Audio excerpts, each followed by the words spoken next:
Estamos de volta aí, segundo episódio da segunda temporada do Pega Pra Fazer.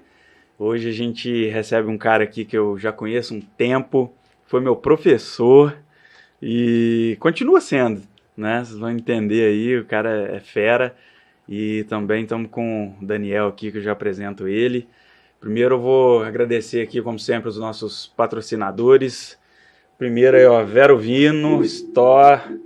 A gente teve ontem lá, né, Daniel, no lançamento da assinatura deles. Eu vou deixar na descrição aqui o link da página onde mostra, né, fala mais sobre assinatura de vinhos ali. Você paga um valor mensal e recebe vinho em casa. Então, pô, quem não gosta, né? E também agradecer a Evo Estágios, que é a empresa responsável por fazer recrutamento e seleção de estagiários. E os caras estão fazendo um trabalho muito bacana, uma franquia aqui de Juiz de Fora, tem atuação em Ubá também, do nosso parceiro lá, Luciano Matos. A Beta Marcas e Patentes, e eu já passo a bola aqui pro Daniel, daqui a pouco eu apresento ele, porque ele fala rapidinho que a Beta, ele que comanda, né? E a Beta ele foi responsável por colocar esse Rzinho aqui na marca do Pega Pra Fazer, tem experiência disso. Como que é a história aí, Daniel? Como é que é a história? Quem tem... Só é dono quem registra. Só é dono quem né? registra, isso aí. Só é dono quem registra isso aí. O Breno aqui vai falar isso com muita propriedade também. Obrigado, Diego, pela oportunidade de estar aqui, me sentindo em casa, né? Ah, é, né? Aqui eu me sinto em casa, graças a Deus, muito legal. Vai ser uma honra poder falar um pouco aqui com o Breno, falar inclusive dessa empresa que, embora seja, na minha visão, a melhor de Juiz de Fora, né, que eu conheço. E falando da Beta Marcas e Patentes, é isso. Acho que a gente apoia esse projeto, como qualquer outro, né? O Diego é um grande parceiro. Foi uma honra poder trabalhar aí, fazer essa Rzinha aí pro Pega Pra Fazer. Maravilha. E também um dos apoiadores nossos aqui é o BNI, Zona da Mata e Vertentes, a maior organização de network profissional do mundo, hoje presente em 77 países, já passamos de 300 mil membros. Eu falo passamos porque eu estou desde o início aí nesse projeto aqui em Juiz de Fora e tenho muito orgulho. Um abraço aí para a Juliana e para o Rafa, que foi o co-host aqui no primeiro episódio. E também da Novos Contabilidade, escritório de advocacia aí comandado pelo Antônio e Brenda Rotondo. Esse ano eles completam 30 anos de história. É uma empresa muito bacana, os caras têm muita visão de negócio. Então, quem precisar aí de serviços contábeis, conta com os caras. E aos amigos aí do Vox Lab, dá aquele grito aí. Oh! Maravilha. E eu vou falar aqui, ó, do Daniel rapidinho. Daniel, 38 anos, nosso co-host aqui hoje, natural de BH, lá da terra dos botecos, né? Mora em JF há 10 anos, atua como professor de projeto de vida e atitude empreendedora para crianças de 10 a 14 anos, numa escola de Juiz de Fora. Host do O Podcast SA, juntamente aí com o Sérgio, nosso amigo, e sócio da Beta Marcas e Patentes e Beta Soluções Empresariais. Curiosidade dele aí, ele gosta de música, se arrisca no piano e no violão, e é o tio das frases. Tem frase pra tudo, e piada pra tudo. A galera convive junto aí, já tem um bloquinho de notas que vai anotando as frases do Daniel. E tipo, mais liso que o sovaco de estátua, e coisas do tipo, né? A Rodomuxo você que trouxe. Rodomuxo foi bom, E atualmente ele não, troquei aqui a frase, eu já ia ler do Breno, eu li errado. A frase do Napoleão Hill: o sucesso é atingido por quem tenta e mantido por quem continua tentando. Essa é uma mais leve, assim, né? Eu gosto muito de frases. Frases são grandes ensinamentos em poucas linhas, né? Que condensa ali, né, um grande raciocínio, às vezes, sobre alguma coisa em poucas palavras, também curto demais. E vamos falar aí do nosso convidado, Breno Neder, engenheiro de formação e empreendedor de coração, um cara de bem com a vida, isso é nítido aí, o cara está sempre de bem com a vida aí, de sorriso, recebe a gente sempre muito bem nos convites que a gente faz ou tá junto, feliz com a família, com os amigos, cada vez mais realizado com o trabalho. Atualmente é o CEO da rede de franquias Japatê e Camaré. Gosta de praticar esportes, natureza, viajar, comer, música, fotografia, de estar com os amigos. Uma curiosidade dele aí que eu deixei para pedir para ele explicar aqui, ele falou que ia explicar. Adora dormir, mas não gosta de ir dormir. Como assim? Essa é boa, né, Juliano? Pô, Primeiro, obrigado aí pelo convite, para poder estar aqui com vocês hoje, Daniel. Já tive a oportunidade de estar junto, prazer enorme que está de novo. A equipe toda aí nos bastidores, né? Sempre bom aí. Essa história é antiga, né? Assim, eu acho que, dormir é Quem não gosta, né? Assim, dormir é o momento que você recupera suas energias, o momento que você descansa, põe a cabeça no lugar. E eu adoro dormir, a verdade é essa, acho que todo mundo, né? Mas eu tenho uma dificuldade de ir dormir, né? Aceitar ali que chegou um determinado horário, você tem que ir lá, deitar, fechar o olhinho, esperar e dormir. Vou por obrigação, né? Tal. E funciona para mim com disciplina. Mas se eu for naturalmente agir, eu vou ficando, né? Ou trabalhando, ou me divertindo, ou assistindo, ou com os amigos na resenha, né? Mas minha mãe reporta isso desde que eu era pequeno, assim. Sempre fui uma criança que não gostava de ir pro quarto dormir, queria ficar na sala brincando, enfim. Um pouquinho de curiosidade dessa parte e tal. Deixa eu falar um negócio de dormir, Diego, se me der licença. Napoleão Bonaparte, ele dormia 4 horas por dia. E diz a lenda, né, que ele falava que ele só dormia 4 horas por dia porque enquanto ele dormia ele não era rei. Olha só. Porque, ou seja, ele gostava de governar. Então, enquanto ele estava dormindo, ele era um qualquer, né? Eu tenho, né, lógico, uma inveja boa. E tem pessoas que têm um relógio biológico que dependem de poucas horas de sono para se recuperar. Não é o meu caso. Eu preciso ali de 7 a 8 horas para estar bem. Mas tem que ser na disciplina para ir dormir. Se deixar naturalmente, não vou não. Eu também, eu já fiz alguns testes comigo mesmo, assim, de dormir X horas e ver como é que eu tava no outro dia. Se eu passar de 8, eu fico preguiçoso o dia inteiro. Exatamente. Se for menos de 7, aí já também não parece funciona que tão bem. Não funciona bem. Funciona 1, 2 dias, depois fica ruim, né? Isso aí. E, cara, a gente tá falando de disciplina aqui, começou nesse assunto, eu vou até atropelar algumas coisas. O Breno, triatleta, não sei se, né, as pessoas sabem aí, acredito que sim. E foi até um dos caras que me apoiou aí, me incentivou quando eu comecei.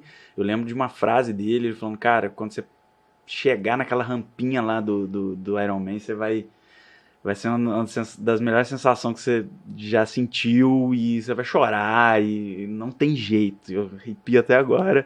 Porque, cara, é uma baita de uma sensação. Isso, e eu lembro que você me falou isso, me dando força ali, mandou mensagem nos dias da prova. Como começou a sua relação assim, com o esporte? Bacana.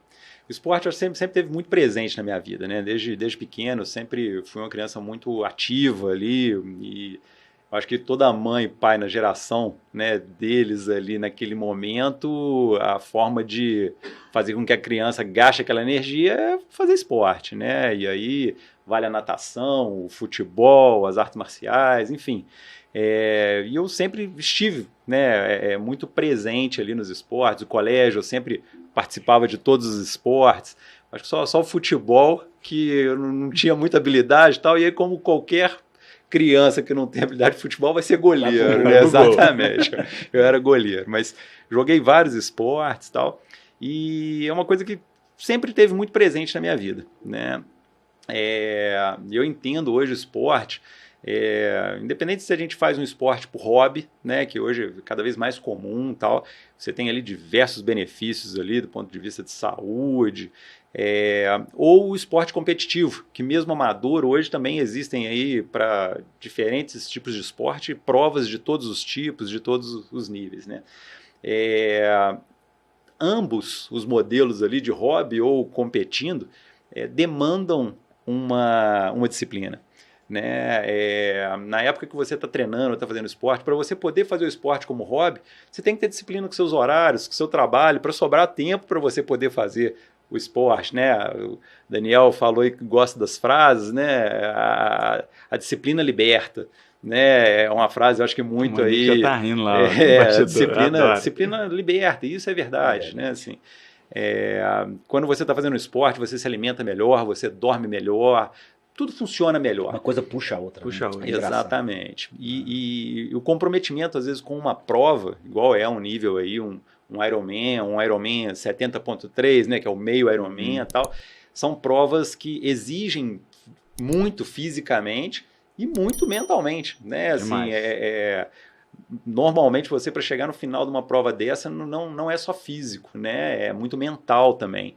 E para chegar nesse nível de completar uma prova dessa, você não conquista isso, você não compra isso. Isso é uma coisa fundamental, né? Assim, você não depende de recurso financeiro para você comprar e conseguir. Você compra inscrição, equipamento, mas que você vai completar. O recurso financeiro ele é necessário, mas ele Aham. não é suficiente sozinho, É, né?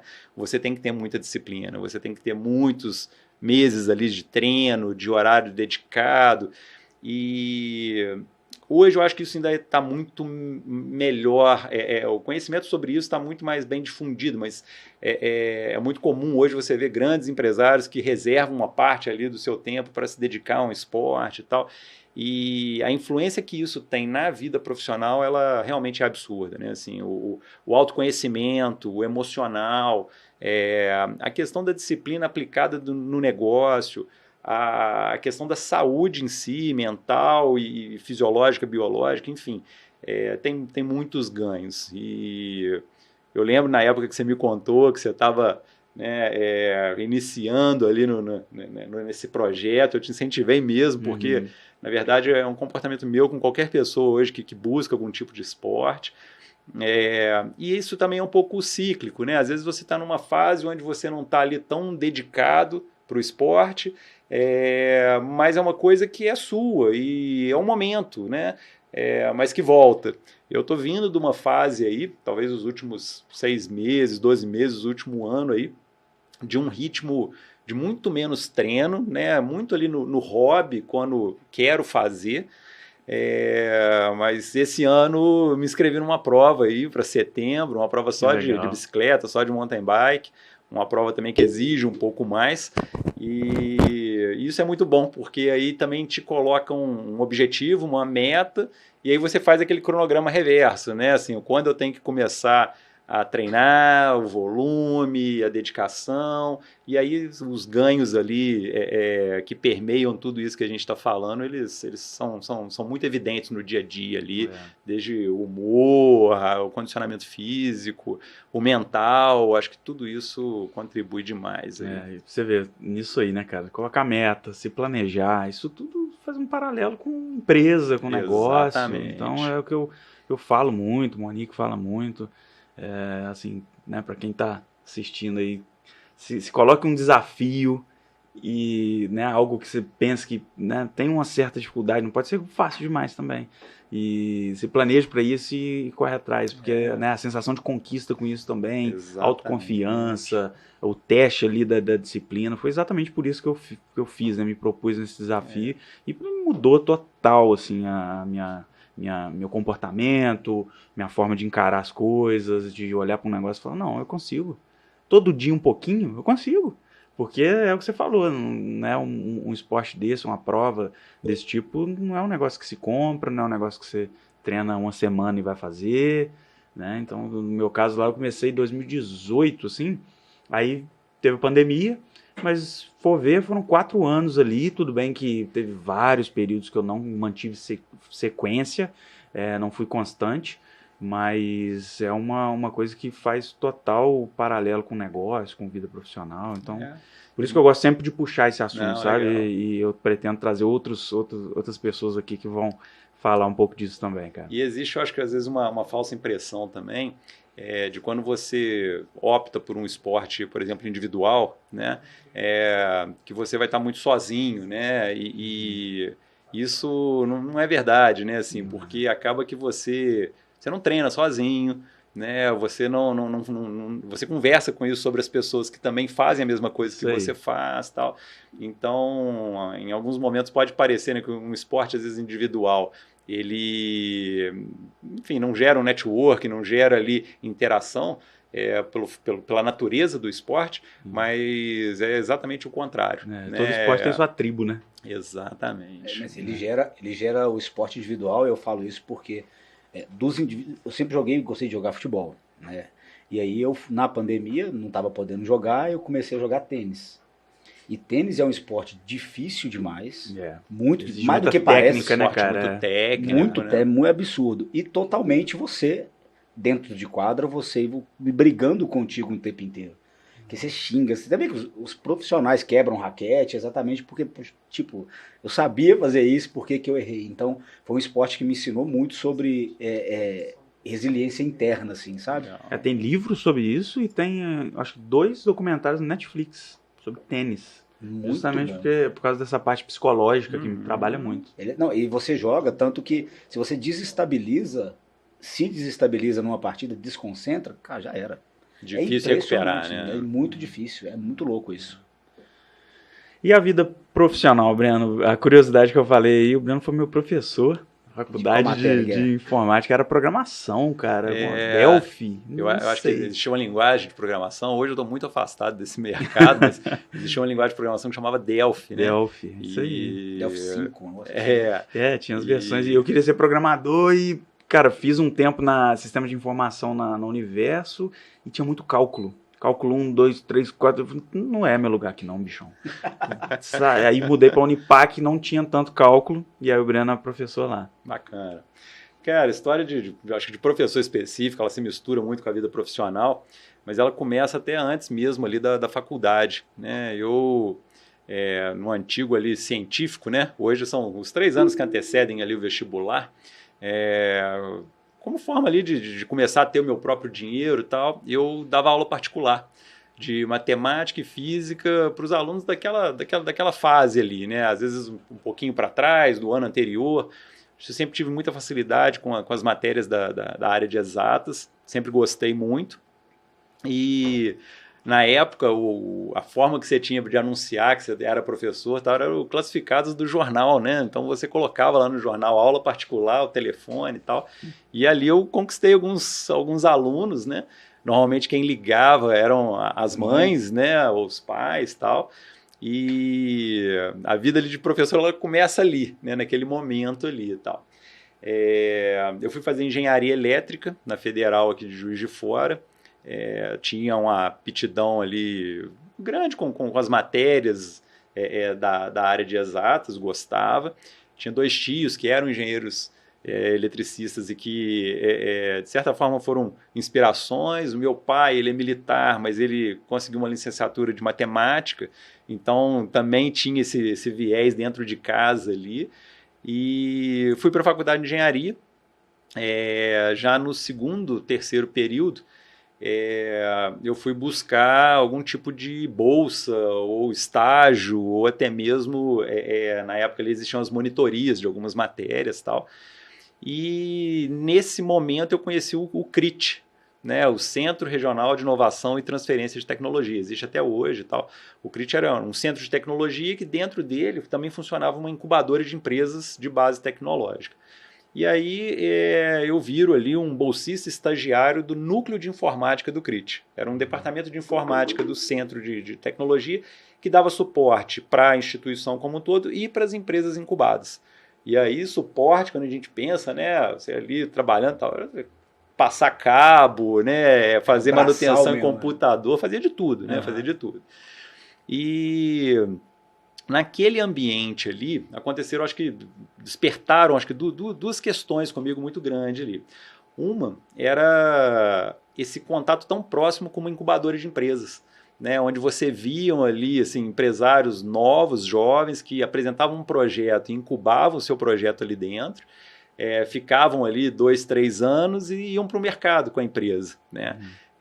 Isso despertou um pouquinho ali a questão do empreendedorismo, né, de olhar para tudo aquilo e falar assim, pô, eu também tenho um monte de ideia, eu também quero ser dono do meu próprio negócio, eu também quero construir algo ali, né?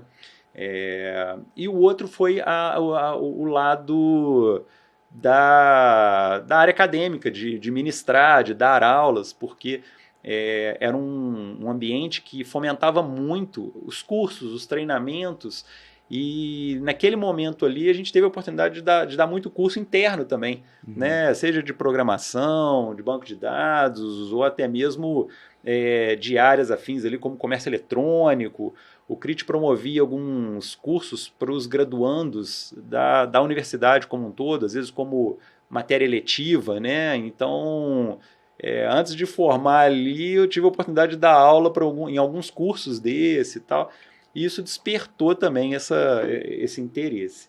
E aí antes de formar, ainda estagiário no CRIT, mas já um pouco mais avançado, eu também apresento um projeto para incubar uma empresa ali, né, e esse projeto ele é aceito e nasce a Virtual, né, a Virtual Business, em 2001, né, uma empresa de base tecnológica que nasceu com o propósito de desenvolver uma solução de comércio eletrônico para as pequenas empresas. Né? Hoje, naquela época, ali em 2001, você tinha já alguns sites, né, grandes de comércio eletrônico nível nacional, mas o cara que era pequeno ali e que tinha um varejo e tal, ele não tinha um serviço de contratar e poder vender pela internet. Né? Você tinha ali, já existia Mercado Livre, já existia algumas plataformas de venda, mas para quem desejava ter a plataforma própria, isso era um investimento muito alto, era muito caro. Né? E a gente entrou com o projeto no CRIT de desenvolver uma plataforma que fosse viável, acessível para micro e pequena empresa poder vender pela internet. Né? E realmente foi um projeto muito bacana, porque a gente chegou a ter vários clientes aqui em Juiz de Fora e fora da cidade, que durante muitos anos venderam pela internet com a nossa plataforma, com a nossa ferramenta. E logo após formar, eu fui para um MBA, para também poder ter um título para buscar as aulas, e logo depois surgiu uma oportunidade na Unipac de Ubá, né, de eu poder ir dar aula lá. E aí aquela história, você está no começo da sua vida profissional, né? Eu ficava no escritório em Juiz de Fora até 4h30 da tarde, pegava um carro, ia até o bar, 6h30 iniciava a aula, dava aula até 10h30, pegava o carro, voltava, meia-noite e meia estava aqui, para no dia seguinte de manhã estar na empresa, né? Uma fase ali de muito aprendizado, né? Mas durou pouco essa minha etapa lá em Ubá, e porque eu fui chamado para trabalhar na Unipac aqui, em Juiz de Fora. E aí foi quando a gente se conheceu. Né? É claro que a vida acadêmica, apesar de gostar, chegou um momento que ela conflitou muito ali com o crescimento da empresa, e aí eu tive que escolher mesmo, acabei abdicando, mas segui com a Virtual. Né? A Virtual, ela vai com a gente até ali o ano de 2010, 2011, por aí.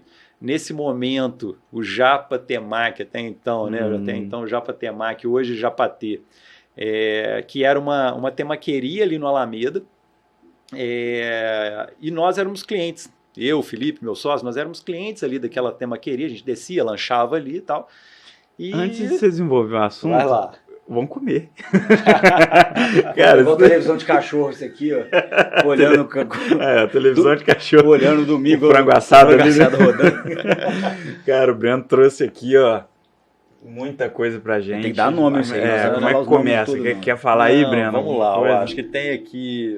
Eu trouxe um Salmon Fuji, que é um produto também bacana, que hoje ele é servido tanto no delivery quanto no salão dos restaurantes. Tem um ceviche. Vamos abrindo aqui também para ajudar. Vamos lá. Galera, aproveita esse tempo que a gente está abrindo aqui, pede no delivery do Japatê aí, para vocês comerem junto com a gente. Um camarão premium ali. Monique, ceviche aqui, ó. Cresceu, tem opção para todo mundo aí, ó. E a gente também trouxe algumas opções do camarê, né? Hoje a gente vai falar um pouquinho sobre ele. Vai, com certeza. Pô, chegou tudo bem embaladinho aqui. Um bolinho de moqueca ali, tem uma tilápia empanada, enfim, tem algumas opções aí. Galera, à vontade. Pede a cerveja aí, pede o... Lá no Instagram do Japatê tem o delivery lá, não tem? Tem sim. Aí, só entrar lá, pedir. Maravilha, pode abrir, mexe bronca. Eu quero comer também. Você tá cheirando bem. Fica à vontade aí, ó. Tem a Monique trouxe até uns pratinhos ali, ó. Hashi é comer de hashi, não, pô. E, cara, engraçado. Emendando nessa história aí. Eu, depois que eu fiz a faculdade, eu fui trabalhar na ProLink, que era no Parque Sul. A gente mudou em 2008 ali para Alameda. E aí eu fiquei ali até 2011 e tal, e nesse intervalo esbarrei com o Breno lá de novo ali pela Alameda. E aí, de repente, tá o Breno lá, mexendo lá no Japa Temaki, porque o horário de almoço, a gente ficava ali na praça de alimentação do Alameda, ficava por ali. E tô vendo o Breno, falei, gente, o que o Breno tá mexendo? O que ele tá arrumando? Implantando algum sistema aí, em vez né, de tecnologia, agora ele tá aqui direto e tal. Aí depois fui ver, e como é que foi? Continua. Né? Foi exatamente isso. A gente era o primeiro cliente ali da marca. Quem criou a marca foi o Marcelo, um cara sensacional, e que também tratava ali o Japa Temaki como um segundo negócio, né? Ele era engenheiro civil, construía, e chegou num ponto que ele queria passar mesmo, ele não queria se dedicar no negócio principal dele e tal. E eu e Felipe numa fase contrária, assim, a gente já muito bem estabelecido com a virtual, mas querendo buscar novos negócios, novos investimentos. Os ovos em outro cesto. Exatamente. E aí a gente compra essa loja dele, a gente se encanta com o negócio, né? Começa a dedicar um tempo cada vez maior ali pro Japa Temaki, e a gente começa a implantar diversas coisas que não existiam na época e tal. Esse mercado de alimentação nessa época, isso foi 2010, né? Não tinha sistema, então você não tinha controle ali do que vendia mais, que vendia menos, composição de venda. E aí a gente chegou com aquela visão ali muito de TI, né? Assim, uma das primeiras ações foi trazer sistemas, exatamente, colocar as coisas para rodar e a gente poder começar a tirar dados e transformar em informação para poder tomar decisão e tal. Vem uma segunda unidade, que é o Japa Temaki do Spazio. Ele funcionava debaixo daquela tenda ali principal do Spazio, né? O Spazio é um shopping aqui em Juiz de Fora. Para isso a gente ainda não era um formato de franquia, a gente chamou 2 amigos que também tinham um desejo de investir e a gente construiu ali aquele restaurante, e ali despertou realmente o interesse e a vontade de expandir, né? Nessa época a GPME, o Pedro e o Bill que tiveram aqui com vocês recentemente, eles já estavam trabalhando com a gente, né? Já estavam analisando ali dados. Legal. Eram 4, 5 empresas junto, a gente acabou diversificando em outros negócios, e eles fazem uma análise do nosso negócio e identificam uma possibilidade de crescimento através de franquia, né? A gente podia crescer com unidade própria, podia licenciar, e o modelo de franquia foi o que mais se adaptou para o projeto que a gente imaginava de expandir mesmo. E aí, nesse momento, ali em 2013, a gente já está falando de 2013, surge o Alan e o Ricardo, né, que são hoje os franqueados ali da unidade do Independência Shopping. E aí a gente começa a conversar no início do ano. Em dezembro, essa unidade inaugura, né, 12 de dezembro de 2013. Né, a primeira franquia mesmo. Um desafio grande, uma obra dentro de um shopping, né, com a gente ainda muito inexperiente com todo esse processo. Então foi muito aprendizado, mas ao mesmo tempo já era uma marca muito sedimentada em Juiz de Fora, né, e a gente já com uma bagagem de operação grande. Essa loja abre ali no Independência e é um sucesso, né? E é uma loja que traz uma visibilidade muito grande pelo fluxo de pessoas, né, que passam por ali. E era o uma loja, principal também. shopping da cidade, não existia o Jardim Norte, né? Um shopping que sempre foi muito referência para cidades próximas, né? Você pega cidades iguais Leopoldina, Bicas, Santos Dumont. Final de semana, muitas das pessoas que moram nessas cidades vêm passear em Juiz de Fora, tal, e o shopping sempre foi um destino. Então, foi uma unidade que deu uma visibilidade muito grande para a gente, tanto na cidade quanto fora também.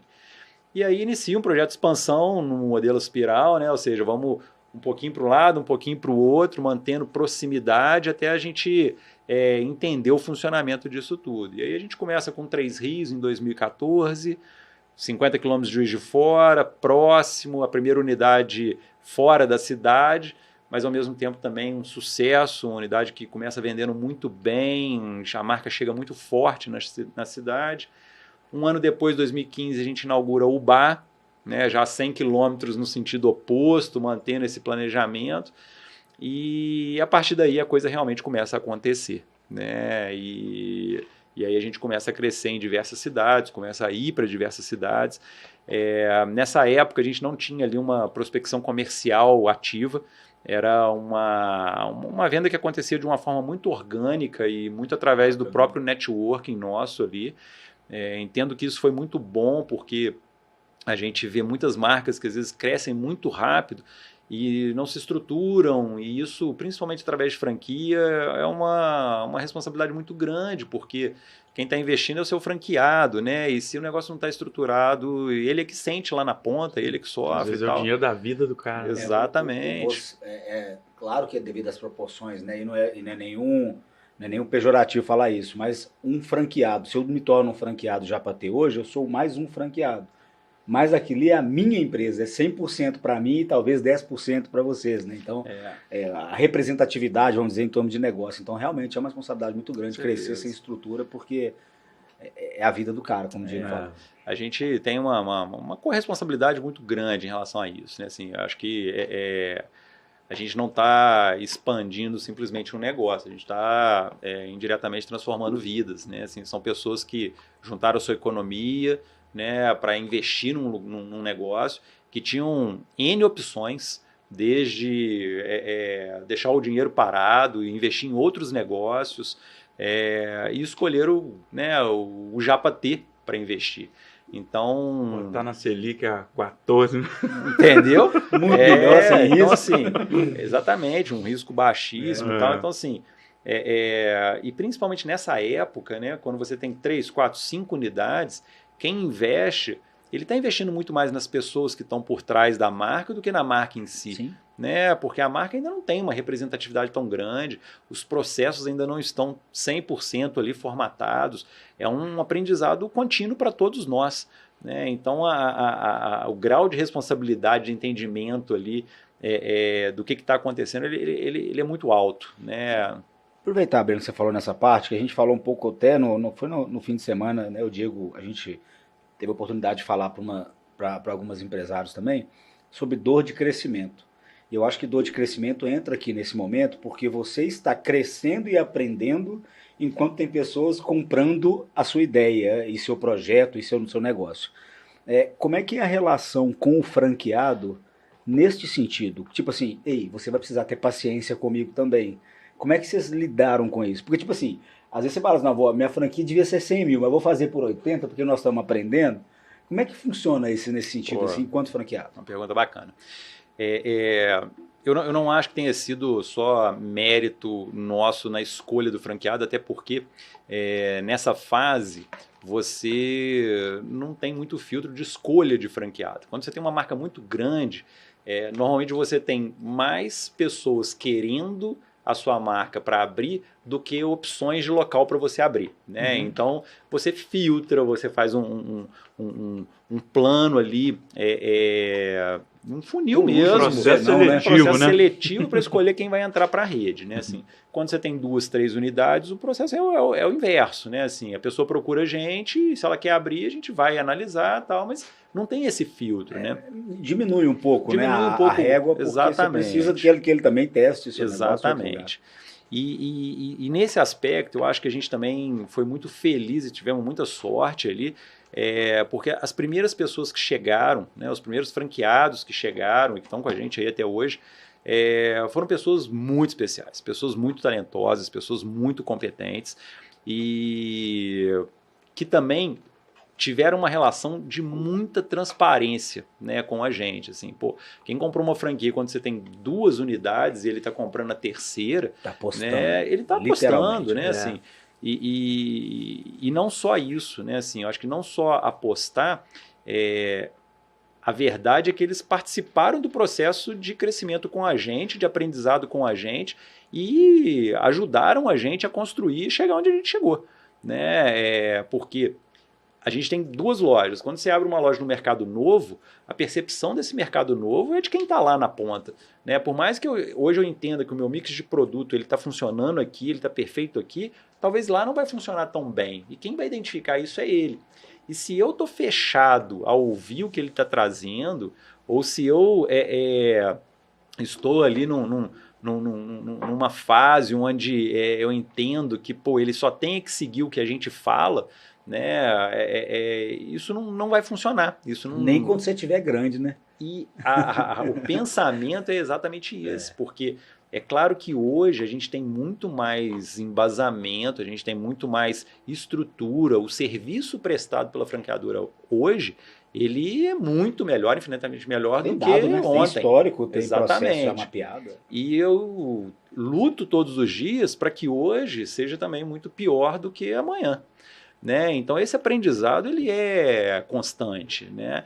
E não é um aprendizado que é só nosso, né? Nosso franqueador, ele é um aprendizado da rede como um todo. Hoje cada franqueado ele contribui, às vezes ativamente, às vezes até passivamente, com informações, com dados, com questões que são trazidas que fazem a gente repensar o negócio o tempo inteiro, né? Então eu acho que essa dor do crescimento aí, né, para a gente consolidar esse assunto, ela teve muito baseada aí nessa transparência, nessa parceria com a rede. A relação sempre ela é perfeita, ela sempre é boa? Claro que não. Né? Existem algumas teorias dessa relação de franqueado, franqueadora, e falam que existem ciclos mesmo, né, de fases de uma satisfação alta, uma satisfação baixa, existem conflitos, né? Existem perfis. Ser um franqueado não é uma tarefa fácil, né? Você tem ali uma empresa para lidar. Normalmente você enquanto franqueado, você não toda tem autonomia, né? Você não Então, pode acordar num dia falando, hoje eu não vou fazer isso, hoje esse produto eu vou tirar, ou falaram que a feijoada no domingo dá certo, então hoje eu vou pôr a feijoada lá no meu negócio e tal. Então, assim, o modelo de franquia, ele não é bom, não é ruim, né? Ele tem vantagens e tem desvantagens. E aí cabe também o perfil do franqueado ser coerente com a franquia que ele está entrando, né? Com aquela cultura, com aquelas crenças que a franquia tem. Isso é muito importante, né? Porque senão também não funciona. O franqueado ele chega, a gente já teve situações em alguns momentos que dá para exemplificar dessa forma. Eu quero uma parte da franquia, mas a outra parte eu não quero, né? Por exemplo, eu sigo o modelo operacional da franquia de produto, mas o modelo comercial e de marketing eu quero seguir o meu, né? De posicionamento de mercado e tal. Então a gente começa a perceber que isso não funciona, né? E aí, claro que nesse caso o segredo vai estar sempre nas pessoas, né? Eu acredito muito nisso, assim, acho que você tem regras, processos, você tem procedimentos para serem seguidos, mas no fundo são as pessoas por trás daquilo ali que definem, executam, planejam. Então o trabalho em cima delas é muito mais importante do que às vezes na operação em si. Imagina a diferença que é uma loja aqui, uma loja no Niterói.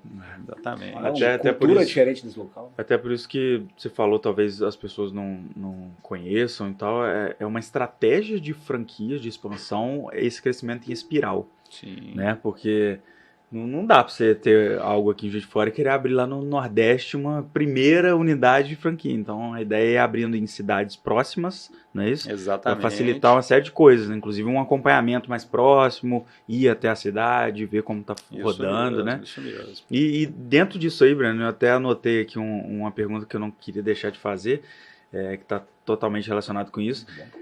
Um dos grandes desafios das pequenas empresas é a parte de expansão, né? E você passou por isso, aí a expansão seja através de unidade própria, de simplesmente crescer a empresa, aumentar o número de colaboradores, enfim, até também a parte de franquias, né? Como conseguir expandir e manter padrão? Tanto de atendimento, qualidade de produto, isso é um baita desafio para muita gente. Como vocês, acredito, tomaram muita porrada. Com certeza, com certeza. Eu acho que o processo de expansão, a principal preocupação, ele passa por isso, né? Assim, a nossa culinária, o nosso negócio em específico, que eu vou comer mais. Fica à vontade. Ele é a gente trabalha com uma cozinha de transformação, né? O que quer dizer isso? O franqueado, ele reproduz um processo operacional que a gente ensinou ele a fazer, né? Ele não recebe um produto pronto da franqueadora e vende, né? Beneficia aquilo ali. Exatamente, assim. E aí, claro que existem muitas estratégias e formas da gente buscar o controle dessa qualidade, né?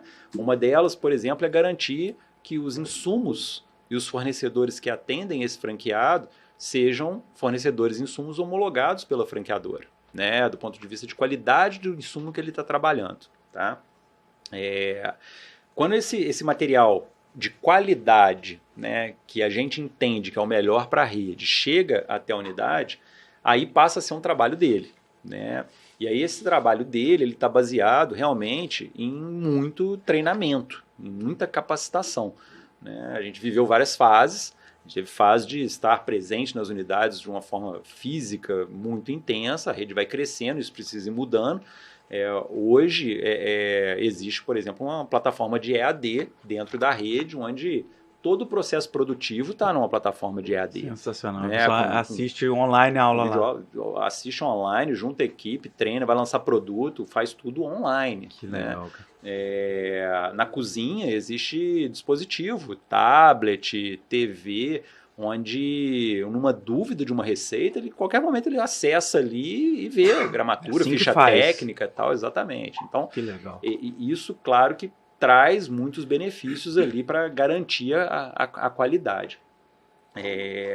E aí, como que se mede, né? Como é que, tudo bem, eu treinei, eu dei todas as ferramentas, dei todos o suporte para fazer, e aí tem várias formas de medir, né? Você tem ferramentas hoje como o cliente oculto, você tem ferramentas de pesquisa de satisfação próprios ali, onde a gente consegue avaliar qualidade, tempo de espera, atendimento, ambiente. Então, o cliente acaba também sendo um consultor ali que traz informação para a gente.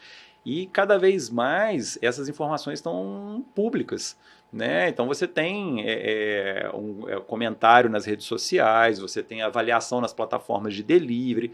Todas essas ferramentas, claro que elas fazem parte de uma metodologia de acompanhamento das unidades, onde a gente avalia aquilo ali e consegue agir, né?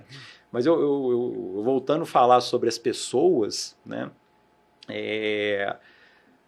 Nada adianta a gente ter o fornecedor certo entregando, né? O processo ter sido ensinado e o franqueado poder cobrar ali da sua equipe, ele ter como conduzir ali um treinamento ou verificar se aquilo está sendo feito da maneira correta, tal. Se o propósito, né, o pensamento, a cultura, ela não é igual à nossa, né? E por que eu estou falando isso? Eu acredito demais, né, assim, que não é a gente chegar para o franqueado ou para a equipe dele e falar o que ele tem que fazer, né? Assim, eu acredito muito nos 2 passinhos atrás ali, todos nós entendemos o porquê de fazer daquilo ali, né? Então, o franqueado, desde o início do trabalho com ele passa ali por um treinamento que vai muito dele entender o porquê que aquele insumo ele tem que, às vezes, pagar numa marca um pouco mais cara e não usar uma marca um pouco mais barata, mesmo que a marca um pouco mais barata, às vezes, visualmente, não vai fazer tanta diferença no produto e que uma parte dos seus clientes talvez não vai fazer nem diferença para uma parcela dos seus clientes. E a posição do franqueado, se ele não está no mesmo barco que a gente, né? Pode ser essa, ele começa a despadronizar, ele compra um insumo mais barato, ele tira uma quantidade de salmão de uma peça para ficar a margem melhor, tal. Só que o problema disso não é uma falta de treinamento, não é uma falta de suporte, o problema disso é que o franqueado não está na mesma sintonia que a franqueadora. E quem errou foi a franqueadora, de não ter buscado lá no início, né, assim, passar para esse franqueado o que realmente a gente acredita. Então, uma forma de fazer isso, e aí quando eu falo franqueado, gente, eu acredito muito nessa filosofia para a equipe interna da franqueadora, a equipe do franqueado, o gerente do franqueado, o colaborador do franqueado, Porque nesse aspecto não existe franqueador e franqueado, somos todos parte de um time só, né? Com papéis e responsabilidades bem distintos para cada um. E aí quando você leva o porquê, junto do porquê, em conjunto, vamos desenvolver o como e, em consequência disso, o que fazer, né? Independente do nível que a gente está falando ali, da hierarquia da empresa e tal, o comprometimento com aquela tarefa, com aquela regra, com aquela metodologia, ele é muito maior. Né? As pessoas entendem o porquê daquilo ali. E eu não estou inventando nada, né? Assim, a gente está falando aqui do Golden Circle, lá do Simon Sinek, ele fala muito sobre isso, né? Assim, então, essa é uma prática que, particularmente, a gente acredita muito e isso está muito enraizado na nossa cultura. Né? O desejo nosso é que ninguém execute uma tarefa sem entender o porquê dela.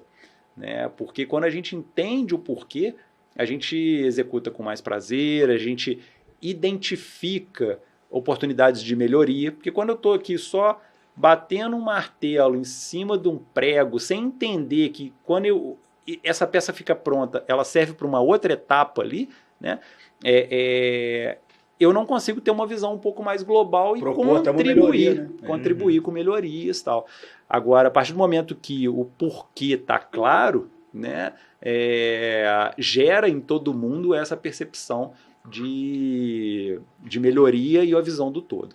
Então, assim, a gente resolve sim com marcas homologadas, com insumos de qualidade padronizados chegando, com muito treinamento e ferramentas boas dentro da operação, com várias ferramentas para medir se aquela qualidade está de acordo, mas mais importante do que tudo isso, do que plataforma de EAD e tal, é uma sintonia e todo mundo está na mesma cultura, né? Entendendo que o nosso posicionamento é o posicionamento A, que o nosso preço é o preço B, que a nossa forma de tratar o cliente é a forma C, e todo mundo com essa mesma mentalidade. Aí sim, acho que a gente consegue reproduzir o negócio lá numa outra cidade. Muito bom, cara. É desafiador, porque se hoje o que pode matar ou ampliar o seu negócio é pessoas, nós estamos numa fase de difícil mapeamento de pessoas, de lidar mesmo. Né? Os próprios gestores têm dificuldades de lidar e tal. Então isso é diferente. E que você falou da questão do valor agregado, não do preço, valor agregado. Eu tô aqui olhando aqui a embalagem, tem um tempão. Tem ceviche aqui nessa embalagem, gente, vocês não vão conseguir ver, não, mas tem um caldinho do ceviche. Cara, a embalagem não tá nem úmida, assim. Então isso também é uma questão de cuidado, né? Para que o alimento chegue do jeito que tem que chegar quando tivesse servido na tacinha e tal, né? Então acho que bacana isso. E falar essa parte de pessoas, que é uma reclamação geral. O Diego deve ouvir isso muito, eu ouço muito, você principalmente, né? Não, mas aqui é difícil contratar gente, como é que faz, cara? Vamos trabalhar, né? Vamos trabalhar em cima de cultura, porque cultura é o jeitão de fazer, né? Então isso é bacana, bem legal. Você falou do ceviche aí, a Monique já mandou uma caixinha lá. Mandei uma pra ela. Entrega pro pessoal aí, ó. Porque senão a gente vai dar conta de comer isso tudo, não. Tem opção pra todo mundo. Felipe, manda bala aí. Essa nossa hold. É legal, o Daniel comentou ali sobre a caixinha, a embalagem, líquido, a embalagem, não vazar, não tá úmida. E você falou antes que a gente aqui vê essa caixinha, tipo, experimentaram várias facas, né? Breno, eu sou sistemático com o detalhe assim de sentido, cara. Eu sou. Não. E a gente está falando aqui de experiência, né? Você está tendo uma experiência ali com a marca, você está comendo aqui num ambiente onde poderia não estar confortável para você comer, poderia estar molhando a mesa, enfim. Eu acho legal a gente entrar um pouquinho nesse assunto, porque hoje a maioria das marcas e dos negócios, eles buscam ofertar uma experiência diferente para o cliente, né? Assim, qualidade não é mais diferencial, né? Qualidade é pré-requisito e todo mundo tem que ter, né? Se não tiver, não tem nem que estar no mercado. Nem vai estar no mercado. O mercado mesmo vai expelir, né? Em algum momento. E muitas empresas adotam ali, às vezes, as políticas, quando a gente está falando um pouco de que o segredo está nas pessoas, né? E adotam as políticas ali, às vezes, de missão, de visão, de valores, né? Que é um pouco até da origem mais acadêmica da administração, né?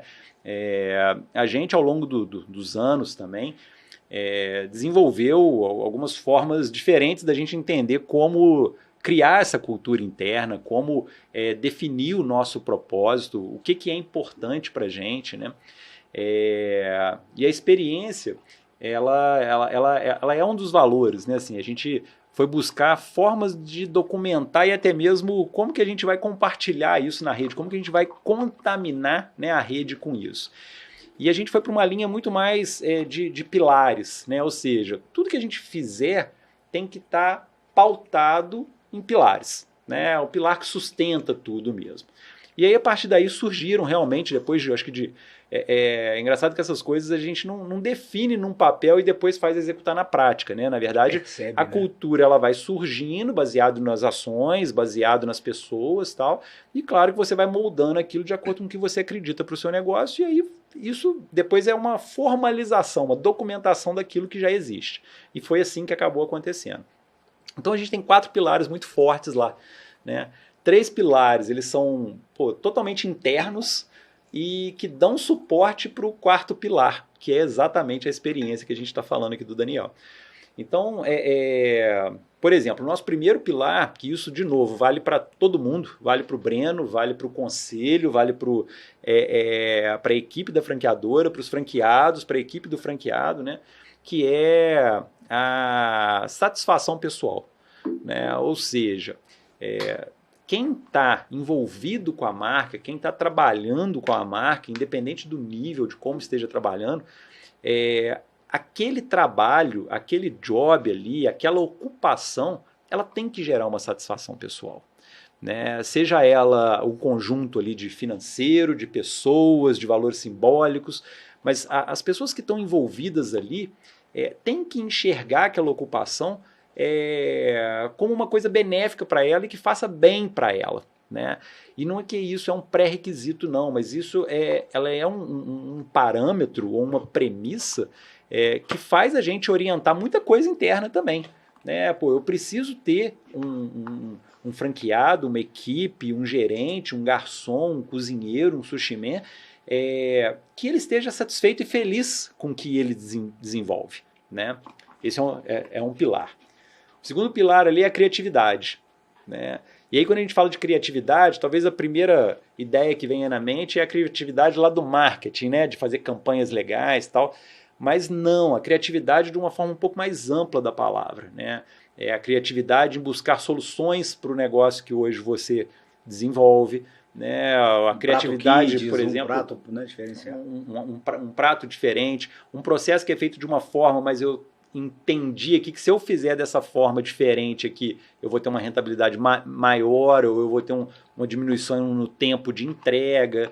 Se você pensar, por exemplo, criatividade numa área totalmente tradicional ali, muito racional, muito matemático, financeiro, né? Assim, a pessoa do financeiro não tem que ser muito criativa, né? Numa fase, por exemplo, de crise que a gente passou recentemente e que ainda tem algumas consequências até hoje em dia, o financeiro não tem que ser criativo para buscar soluções no mercado, para buscar soluções de fluxo de caixa e tal. Então a criatividade na forma mais ampla da palavra mesmo. Né? Antes de eu continuar, e que muitas vezes a criatividade do financeiro está em investir, não em reduzir. Né? Porque às vezes reduzir a todo custo. Exatamente. Acaba reduzindo o custo e matando, às vezes, uma possibilidade de impulsionamento, que a pandemia mostrou isso. Perfeito. Muita empresa investiu para acelerar. E muita empresa precisou cortar, beleza, né? E a gente só olha o que está sobrando na hora do aperto, né? Exatamente. Então, assim, criatividade, né? Eu acho que é um pilar importantíssimo e tal. O terceiro, a gente vai falar de diversidade, né? Poxa, nós vivemos num mundo onde as pessoas são muito heterogêneas, né? A gente tem, e aí quando eu falo heterogêneas, eu estou falando no aspecto social, cultural, financeiro, religioso, enfim, de todas as formas possíveis, né? Buscar diversidade dentro das empresas, ela é importante porque desenvolve aspectos como empatia, né, como entendimento de uma situação daquela diferente da que você vive e tal. E esses 3 pilares, né, a gente falando de gestão de pessoas aí, que é onde a gente investe o maior tempo nosso e é onde está o segredo das coisas, né, eles dão suporte e ênfase para o quarto, que é a experiência do cliente. Né? Então, todo o trabalho executado por toda essa equipe da rede como um todo, ela tem como último objetivo ali a experiência do cliente.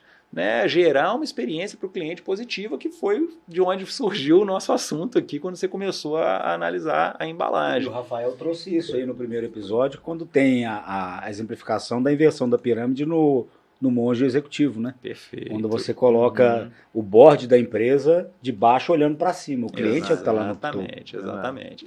Então essa é uma visão muito clara e reforça muito ali essa cultura organizacional focada em pessoas. Né? A gente investe demais nessa satisfação, acredita muito nesse modelo, não é uma coisa bonita para eu vir aqui falar, é porque é a realidade que a gente defende hoje mesmo. E que, consequentemente, atingir essa experiência positiva do cliente com esses 3 pilares apoiando, o trabalho se torna um pouco mais simples. Né? Porque está todo mundo dentro do mesmo propósito, feliz com o que está fazendo, buscando soluções das maneiras mais diversas possíveis e vivendo num mundo onde ele enxerga que nem todo mundo é igual a ele. Então, isso é muito importante aí para a gente gerar essa experiência positiva no cliente, até porque o seu cliente também não vai ser igual a você. Né? É a realidade do mundo, exatamente. Então, acho que era legal a gente falar um pouquinho sobre isso. Então, desafio aí, Diego, antes de você falar rapidinho, me veio na cabeça aqui um insight, você ter um time bem treinado, só que aí quando eu estou falando esse treinamento que eu vou dizer agora, é impossível de mapear. Mas é um treinamento de feeling do seu time, entender que aquele cara acabou de chegar a sentar ali, mas ele está num dia difícil. Então você vai ter que ter um tratamento diferenciado, sei lá, se ele não é um cliente que se você já conhece, se é um cliente que você já conhece, você fala, poxa, hoje eu vou ele já sentou, você já leva para ele uma caipirinha lá, fala, hoje eu sei que veio pesado, né? Aí, como é que você sabe? Você já viu que a pessoa está diferente, mas quando é um cliente novo, é importante talvez, não sei se isso é possível, né? Se a pessoa tiver um feeling. Mas é um negócio interessante. Muito. Você entrar num lugar, a pessoa já te acolher de uma forma diferente, porque ela viu, sei lá, no seu ombro que você estava tenso. De algum jeito ele conseguiu perceber. Isso é um diferencial em qualquer negócio, né? Com certeza. E você tem alguns colaboradores, isso acontece com todo mundo, né? Algumas características são mais natas, a pessoa já nasce um pouco com essa percepção e com esse talento de conseguir contornar uma situação às vezes desconfortável, né? Mas que também são características que podem ser desenvolvidas, né? Que às vezes um garçom que não tem tanta aptidão para isso, existe treinamento para ele, para ajudar ele nisso também. Então, é fundamental. Não é o treinamento técnico, né? De o lugar certo que põe o prato, a hora certa que retira, tal. Mas ele está muito mais associado antenado no salão, desenvolver o soft skill daquela equipe. Né? Então, isso é uma preocupação constante e a gente tem que estar sempre investindo nisso. Tipo assim, tá todo mundo servido, o garçom tá tipo batendo papo com o cara do caixa, um exemplo. Aí. Poxa, ele pode estar analisando, né? A criança reclamou de alguma coisa e tá ligado, ele já chega. Senhora, a gente tem aqui uma sobremesa e tal. Pega. Eu lembro que o Breno falou na época quando ele estava implantando esse EAD e é sensacional, que é uma coisa que muita empresa pode se inspirar, ainda que não tenha franquia, não seja nada do tamanho que vocês estão atingindo, mas que vai fazer parte ali de uma rotina de treinamento da empresa, porque o Daniel citou aqui sobre dificuldade de contratação, isso realmente acontece e tal, só que o empresário também tem que olhar para dentro e pensar assim, o que eu estou fazendo para capacitar quem eu estou contratando? Né? A autorresponsabilidade. O Luciano da Evo Estágio fala muito isso, porque ele trabalha diretamente com isso. Ele coloca jovens para trabalhar em empresas. Uhum. O que a O empresa maior está fazendo desafio pro empresário é para jovem, né? capacitar o jovem? Acho que o cara vai chegar ali pronto. É. Não vai. Então, e essa parte do EAD eu achei muito top. E acredito que tenham diversos treinamentos lá dentro, até mesmo na parte de atendimento. É isso que eu ia comentar. Ele nasce, ele não é que ele nasce, mas a gente, ao longo do tempo, produziu muito conteúdo voltado para a produção, né? Para o aproveitamento do pescado, para a montagem das peças, para os molhos. Mas essa foi uma leva inicial e logo depois, até para estar coerente com o que a gente defende de metodologia, de treinamento mesmo na rede, a visão da franqueadora hoje ela vai muito além de ensinar aquela equipe ou aquele operador a fazer um bom produto. Né? É um pouco de papel da franqueadora apoiar, informar aquela equipe, aquele empreendedor como um bom gestor. Né? Então o treinamento ele vai para a área de marketing, ele vai para a área comercial, ele vai para a área de operação, ele vai para a área do financeiro. Né? O papel hoje que a gente entende, muitas vezes não está num contrato, né, numa COF e tal, mas o papel da franqueadora acho que vai muito além nesse sentido de capacitar o franqueado em ser um bom gestor. Tanto um gestor de pessoas, né, um gestor financeiro, porque a gente está falando aqui, gente, de uma microempresa, né, uma empresa pequena onde a realidade hoje nossa é que você joga em todas as posições. Uhum. Né, e até você conseguir, às vezes, estabelecer e delegar, tal, leva um tempo. Então você tem que entender de todos os processos mesmo. O franqueado que chega, ele muitas vezes não era um empreendedor. Né? A gente tem exemplo de ex-bancário, advogado, entre vários outros exemplos. Então, é com a gente que ele vai aprender a ser um empreendedor. Então, a gente entende que o nosso papel é também transferir esse conhecimento que vai muito além de fazer um bom sushi. Né? Esse é um objetivo, uma meta nossa sempre ali. Show. E fala pra gente, Breno, como que tá hoje o Japatê em termos de quantidade de unidades, o que mais você conseguir passar pra gente do cenário atual. Legal. Que aí depois a gente vai passar para o outro projeto lá. Hoje, a franqueadora, né, vou adiantar aqui sem entrar nos detalhes, que a gente fala do Camaré, mas a franqueadora hoje ela faz a gestão de duas marcas, né, o Japatê e o Camaré. O Japatê, somos hoje 20 unidades em operação. Caraca, 20 já? 20 unidades. A gente está presente aí em Minas, no Espírito Santo, no Rio de Janeiro e São Paulo, né, com essas 20 unidades. Fechou o Sudeste. A gente fechou o Sudeste. São 3 modelos de negócio para o Japatê. Né? Você tem o modelo exclusivo de delivery, onde você tem normalmente uma cozinha ali, sem um ponto, às vezes, de venda ali, um salão e tal. E normalmente esses projetos têm ali uma recepção para o cliente também poder fazer retirada, tal, mas são projetos menores, delivery exclusivo. A gente tem o modelo buffet, né, que é comida quilo de comida japonesa mesmo. Ele está presente hoje, são 2 unidades nesse modelo, uma no Alameda, aqui de Juiz de Fora, e outra no shopping em Três Rios. Três Rios tem 2 unidades, uma restaurante e uma buffet.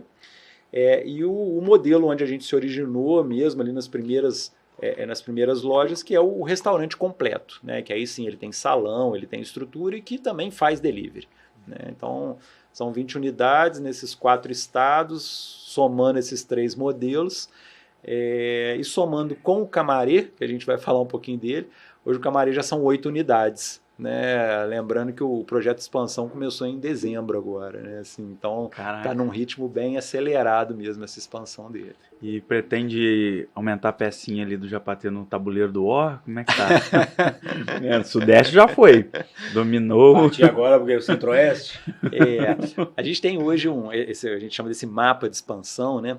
Mas apesar de serem 20 unidades e o número ele já de certa forma ele já é expressivo, né? A franqueadora ela precisa crescer. Né? E aí entra um pouco nas teorias de empresa que não está crescendo, está morrendo. Né? A gente tem que estar crescendo sempre. Né? E nessas regiões que a gente tem hoje, nesses 4 estados, ainda existe muita oportunidade de crescimento. Né? E claro que crescer perto de onde você já está até não só pelo suporte para ser oferecido, mas também pelo conhecimento da marca no mercado. Né? Ele passa a ser uma estratégia.